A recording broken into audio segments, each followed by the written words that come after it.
Can you tell us who you are? I'm Annie Whitney. Annie Whitney. Yes. All right, let's go. I'll guide you through this, okay? Thank you. Let's go back to when you were pregnant with your daughter. Mm. Did you have any vaccines while you were pregnant? I did. I had the flu shot, I had swine flu shot, and I had the DTaP. And why did you have those? Were you put under pressure? My OB said that they were necessary, and when I asked questions, they said it was so dangerous not to have the vaccines. And I questioned the swine flu vaccine in particular, and they said, oh, no, you have to have it, because if you get the swine flu, then, you'll lose the baby. And I'd had a history of miscarriages, and so that was enough For you to go for me to get it, yeah. All right, and so your daughter's born, Mm. and how is she? Describe her to us. She was healthy, beautiful. I mean, she had a full head of black hair, blue eyes. She was like a little doll. Perfectly healthy. And smart, really smart. I knew that I was in for it with her, just like with her brother, that she was going to be spirited and fast and keep me on my toes. So you did everything you were told as far as vaccines. Right, she had every single vaccine on time, every time, and her 6-month vaccines, and then she died of SIDS. So she had you don't remember exactly. But it would have been within 2 weeks, because she was on time and she was 6.5 months old when she died. And people listening to this, when we speak to people whose children have passed after vaccines, it's like your body goes into shock, and you can't actually remember all those things. No, and it was horrible. It was,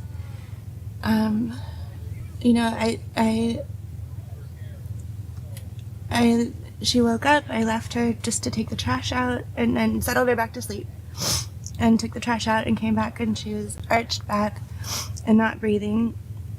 And she was actually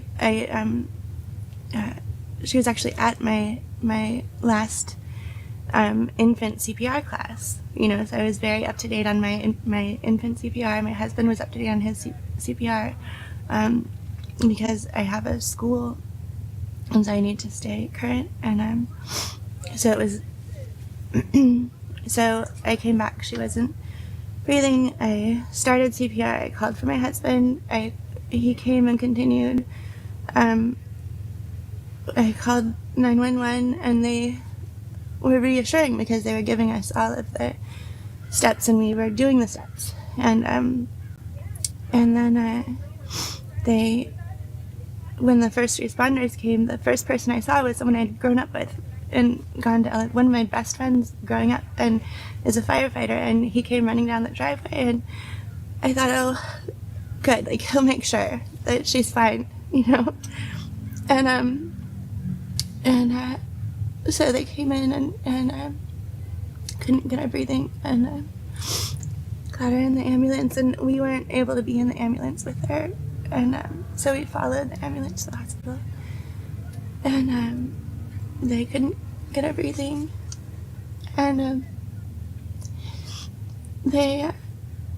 when I heard them call for the second EpiPen, I knew that she wasn't going to respond.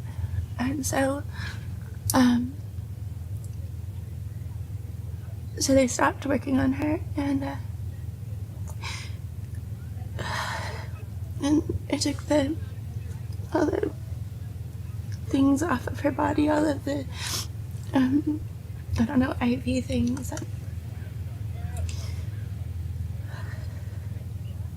and wrapped her up. And my husband and son were there, and then our family came, because we let them know when we were on our way. And we were able to sit with her for a while and say goodbye, but then we had to walk out the door and leave her there.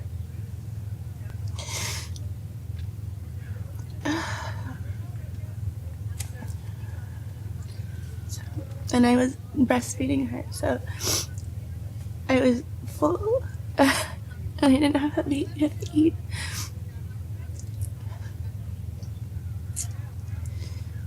And remind me of her name again. Andy. Annie. Okay, and we're going to put a picture of Annie up on the wall. Thank you. Everybody's just, there's so much love and sorrow. Everyone's so sorry that this happened to a beautiful girl. Can't even imagine. Yeah. Everyone with their own children is just when we look at our children, we think, well, they've made it, that they're alive. Right. Right. I think, it's so hard to. No injury is better or worse than any other. They're all horrible. I look at my godson who is, now having from the same shot from the ETAP, having seizures, and his body can't process out heavy metals anymore, so he has to have special food and special water, and he's damaged, and he was fine before. This is what we're saying. And he's damaged, and he is doing well-ish, but he's not healthy. He's not that same child, and he has to now live with being a sick child because of the DTaP. And so I watch the family walking through that too, and I have a school, and so I see children who are vaccine injured. And so let me just say again, so you work in a school, yeah. and here in California, and Yes. you see the children coming in that are vaccine injured. Oh yeah, for years. Yeah. I've had, and since Vaxxed came out, I've talked to some of the old families, and one in particular, a girl who's severely autistic, and ran into her dad, and we were talking about Vaxxed because it was right when the movie had come to Santa Barbara, and I said, so have you guys, looked into that for your child? And he said, oh yeah, absolutely, that was what did it. Absolutely what? That was what did it. The vaccines. The vaccine. Yeah, and this child, again, gorgeous child, so sweet. And when I worked with her, I could see, it's really hard to get that connect with a child who's diagnosed with autism. Really hard to get that to a place where they're actually referencing you, right? And when she would, it was always like this sideways. She would look at me sideways, and I could connect with her, and I could see her, and she would hear me. And I just think about how much she had to process through in order to connect, and she was fine prior to. She was a healthy girl. And same, we had a child who had severe seizure disorder, and he was affected at his 4-month shots, and he seized every day, multiple times a day, and he's now, I want to say he's 6 now. I'm still in contact with him, and he's gone through so many different therapies and medications, and and he was fine before. He was fine. He was a healthy, normally developing child, and now he's really, really damaged. And those are, the more intense, I guess, injuries, but there are the little ones too. We've got children who are just on the spectrum, right? And but who are functional, but they're definitely on the spectrum, and they play, don't like playing with other children, and do the, lining up all of the cars and having these projects that they work on, and not connecting, and we work on emotional development with the children, and they can't get it, and again, fine beforehand. And because it's a preschool, I see them going through the process. So when I get them there, somewhere between 2 months and 2 years old, they'll start coming. And so I see them before and after each visit. Well baby, it's sickening that they call them well baby checks.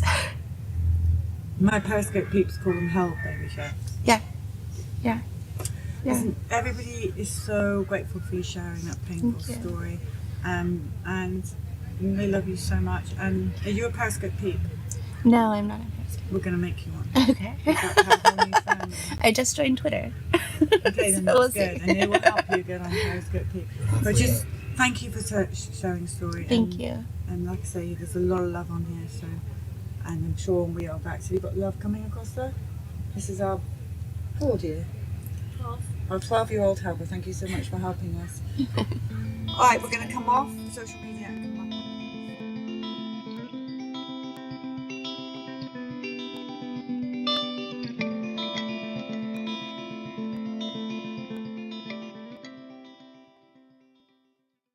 The fight for children's health has hit a turning point, and your support has brought us to this moment. Robert F. Kennedy Jr. pledged to find out what is driving the country's rise in autism. Scientists are scared to ask the question. This is an epidemic, and we need to find the causes, and we need to stop it. Other issues CHC has been pushing for years are finally gaining mainstream traction. The vaccine itself does have profound risk. We are removing pharma members from FDA advisory committees. We are working to change the federal fluoride recommendations. Removing all petroleum-based food dyes. We're going to change things for real this time. This is the moment we've been fighting for. Please give today and help us make the most of this opportunity.